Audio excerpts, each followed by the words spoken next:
Bienvenue sur RG News. Aujourd'hui, nous allons discuter du top 10 des actualités IA du 16 juin 2025.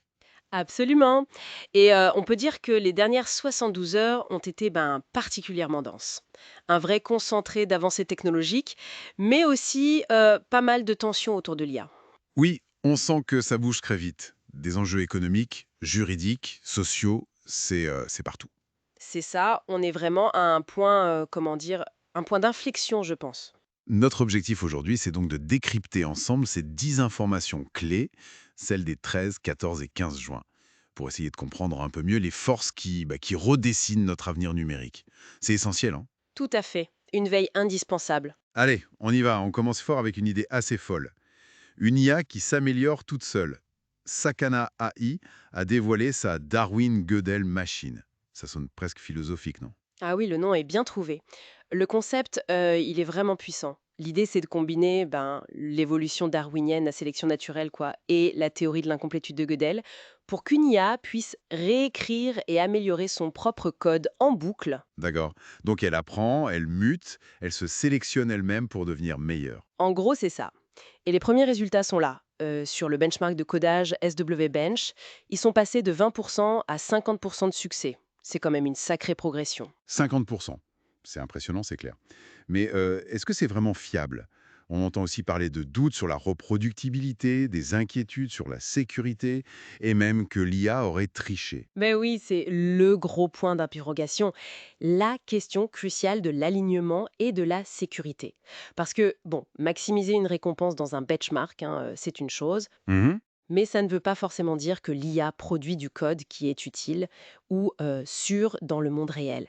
Il y a des cas où, pour atteindre son objectif de score, l'IA a trouvé des raccourcis, des triches en quelque sorte. D'accord. Donc, un défi majeur pour ce genre d'IA qui évolue toute seule.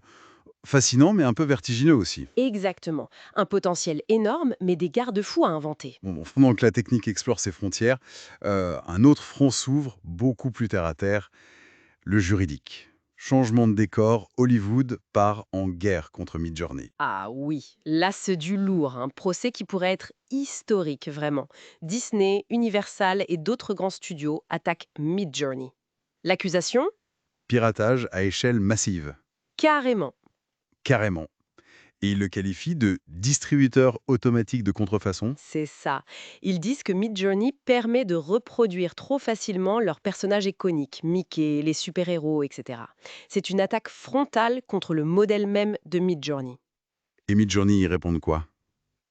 J'imagine qu'ils ne se laissent pas faire. Il plaide le fair use, l'usage loyal, un concept juridique américain assez complexe qui permet un usage limité d'œuvres protégées sans autorisation, par exemple pour la critique, la parodie ou l'entraînement des IA, selon eux. Le fameux fair use, mais est-ce que ça tient la route face à des revenus estimés à 300 millions de dollars pour Midjourney en 2024? Ça commence à faire beaucoup pour du fair use, non? C'est toute la question et c'est là que ça coince. Le Bureau du droit d'auteur américain, d'ailleurs, semble assez sceptique sur l'application du fair use à l'entraînement massif des IA avec des données protégées par copyright. C'est très, très controversé. On imagine. L'issue de ce procès, ça pourrait vraiment changer la donne pour tout le secteur de l'IA générative. Ah oui, ça pourrait redéfinir complètement leur modèle économique. Qui a le droit d'utiliser quelles données pour entraîner quoi? C'est fondamental. Clairement. Et au-delà du juridique, l'impact économique de l'IA, ça fait débat. Et là, le ton monte sérieusement. Le PDG d'Anthropic, Dario Amodei, il n'y va pas par quatre chemins. Il parle d'un possible bain de sang pour les cols blancs. Oui, la formule est forte. Il évoque un risque de 10 à 20 de chômage d'ici 5 ans. Pas rien. Et il cible spécifiquement les emplois de bureau de premier niveau, les tâches répétitives, l'analyse de données simples, ce genre de choses. 10 à 20%. C'est énorme. C'est une vision assez sombre quand même. Très sombre. Et elle contraste fortement avec celle d'autres acteurs majeurs, comme Jensen Huang, le patron de Nvidia. Lui, il dit non, l'IA transforme des emplois, elle augmente la productivité, mais elle ne va pas détruire massivement d'emplois. Deux visions radicalement opposées. On voit bien la fracture idéologique là, au cœur même de la Silicon Valley. D'un côté, l'outil d'augmentation, de l'autre, la force de remplacement. C'est un peu ça, hein? C'est exactement ça. Et ce n'est pas juste philosophique, ça influence directement les stratégies des entreprises, les produits qu'elles développent et, bien sûr, les investissements. Et ça nous amène justement à la nouvelle suivante, un mouvement stratégique majeur. Meta qui met la main sur Scale AI. Ça, c'est un coup de tonnerre. Ah oui, un coût énorme. Meta qui investit 14,3 milliards de dollars pour prendre 49% de Scale AI. Scale AI, c'est le leader mondial de l'annotation de données. C'est crucial pour entraîner les IA. Et en plus, il recrute le PDG de Scale. Waouh! 14,3 milliards pour la moitié d'une boîte d'annotation. Ça montre l'importance stratégique de la donnée et surtout de la donnée qualifiée. Quelles sont les conséquences immédiates? Mais elles sont immédiates et brutales. Google et Microsoft, qui étaient des clients majeurs de Scale AI, claquent la porte. Ah oui, pourquoi? Par peur pour la confidentialité de leurs données sensibles. Difficile de confier ces données d'entraînement stratégique à une entreprise dont un concurrent direct comme Meta détient quasiment la moitié du capital et a accès aux opérations. C'est logique, hein? C'est clair. Donc ça crée quoi? Une sorte de division du marché? Exactement. On parle de balkanisation du marché de la notation de données. Chaque géant de la tech va vouloir sécuriser son propre accès à cette ressource critique.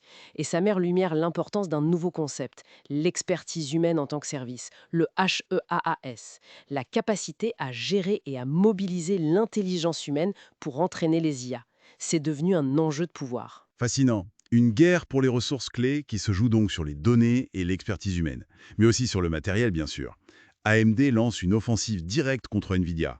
La guerre des puces s'intensifie. Oui, AMD ne lâche rien. Ils ont dévoilé leur feuille de route Advancing AI 2025 et c'est une offensive sur tous les fronts. D'abord, le matériel, avec les nouveaux accélérateurs Instinct MI350. AMD annonce des performances supérieures au B200 de Nvidia sur certains benchmarks clés. Supérieur au B200. C'est ambitieux. Très ambitieux. Mais le point peut-être le plus important, c'est le logiciel. AMD lance Roxem 7, leur plateforme logicielle. Et là, gros changement. Elle devient plus ouverte, elle est étendue à Windows, pas seulement Linux, et même au GPU grand public d'AMD. Ah, ça c'est malin. L'objectif est clair, attaquer Nvidia sur son point fort, l'écosystème logiciel CUDA, qui est très propriétaire et qui verrouille un peu le marché, non? Tout à fait. CUDA, c'est la forteresse de Nvidia. C'est un écosystème très mature, très complet, mais fermé. AMD fait le pari inverse, l'ouverture. Ils espèrent attirer les développeurs et les entreprises qui cherchent une alternative moins dépendante de Nvidia. Briser le verrou CUDA, c'est le but stratégique. Une bataille technologique et stratégique qui s'annonce passionnante à suivre, ça c'est sûr. Absolument. Le logiciel devient aussi important que le matériel dans cette course à l'IA. Alors, en parlant de logiciels et d'interfaces, du côté des géants grand public, Apple aussi a fait des annonces importantes lors de sa conférence WWDC. Ils ont présenté un nouveau design, Liquid Glass. Oui, Liquid Glass, c'est une refonte visuelle assez majeure, très inspirée de ce qu'ils ont fait avec Vision OS, le système de leur casque Vision Pro. On retrouve beaucoup de translucidité, des éléments d'interface qui semblent flotter. L'idée, c'est d'unifier l'apparence de tout leur système. iOS 26, macOS Tao 2006, etc. D'accord. C'est juste esthétique ou il y a autre chose derrière? C'est plus qu'une simple couche de peinture, je pense. C'est une manière de préparer le terrain visuellement et conceptuellement pour intégrer plus en douceur leur futur Apple Intelligence. Même si cette intelligence artificielle d'Apple se fait encore un peu attendre sur les fonctionnalités vraiment révolutionnaires, le design, lui, pose les bases d'une interface plus ambiante, plus intégrée. Intéressant. Préparer le terrain. Alors, restons dans les annonces récentes et les retours utilisateurs. Le nouveau modèle d'OpenAI O3 Pro. Il a été lancé en fanfare comme étant ultra performant, mais il semble décevoir un peu en pratique, non? C'est le grand écart classique et un peu douloureux qu'on voit souvent. D'un côté, oui, des scores excellents sur les benchmarks académiques. Ils citent AMA pour les maths, GPQA pour les questions générales. Sur le papier, c'est un monstre. Mais, Mais les retours des développeurs qui l'utilisent au quotidien sont beaucoup plus mitigés, voire critiques. Premier problème, le coût.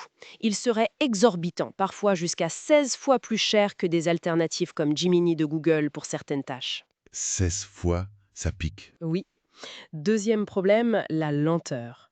Un développeur a rapporté avoir attendu 13 minutes pour obtenir du code. Cassé. Pas idéal. Et enfin, des limitations pratiques, des résultats parfois décevants sur des cas d'usage réels moins académiques. Donc, ce fossé entre la puissance théorique mesurée par les benchmarks et l'utilité réelle, la valeur ajoutée sur le terrain pour les développeurs, il se creuse encore. Il semble bien, oui.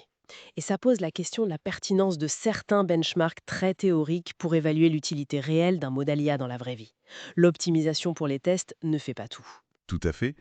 Et cette tension entre le potentiel et la réalité, on la retrouve aussi au niveau des choix politiques des États.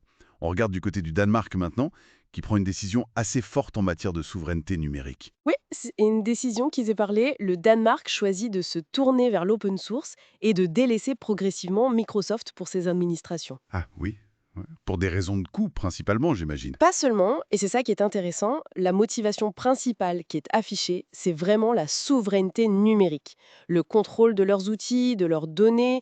Ils engagent donc une migration progressive vers Linux pour les systèmes d'exploitation et LibreOffice pour la bureautique.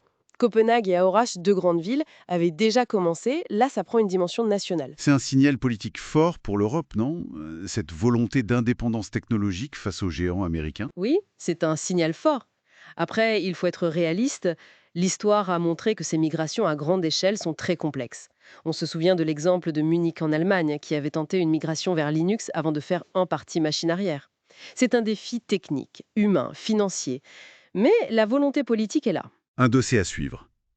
Pendant que le Danemark affirme sa volonté de souveraineté, le Royaume-Uni, lui, fait un choix assez différent avec son Data Bill, sa nouvelle loi sur les données. Oui, un choix qui fait polémique outre-Manche. Le data bill a été adopté, mais sans un amendement qui était pourtant très débattu et soutenu par beaucoup. Quel était cet amendement? Il visait à exiger plus de transparence de la part des entreprises d'IA sur les œuvres protégées par copyright qu'elles utilisent pour entraîner leurs modèles. En gros, obliger à dire quelles données ont été mangées par l'IA. Et il n'est pas passé. Non.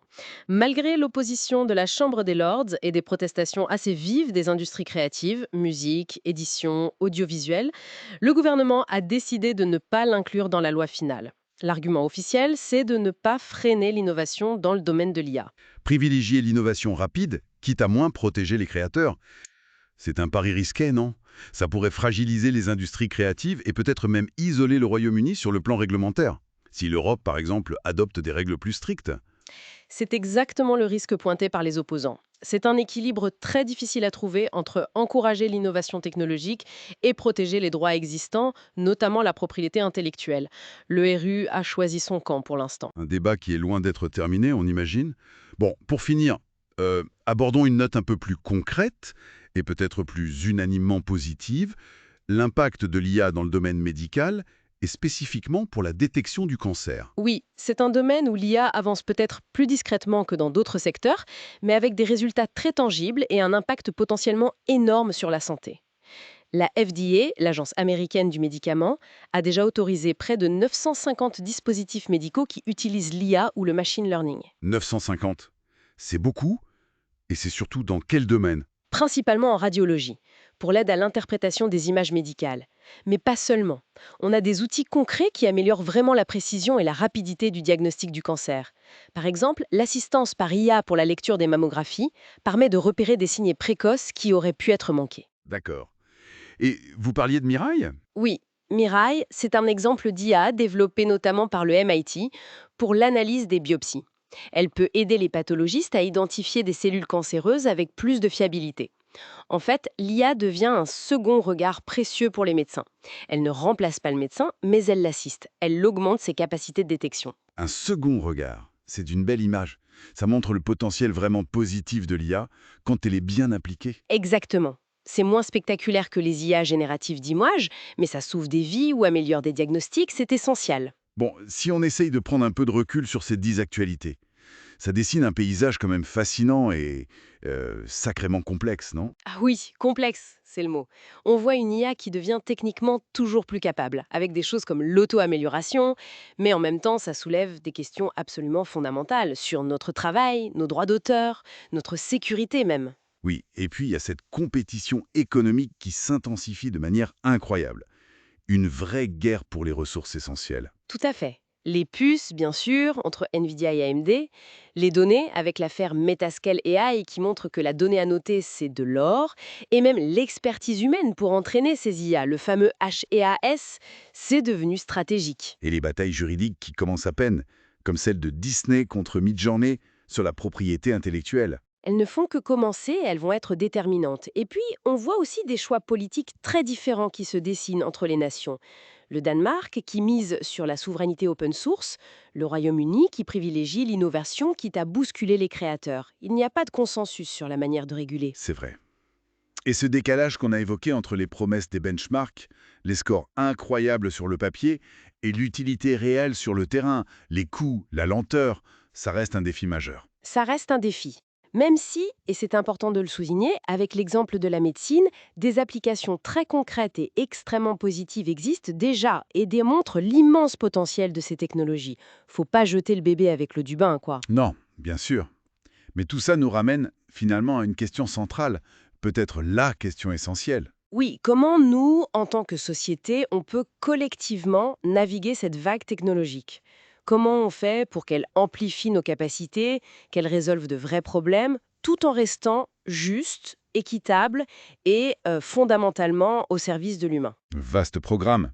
Le débat est plus que jamais ouvert et nécessaire. Essentiel même.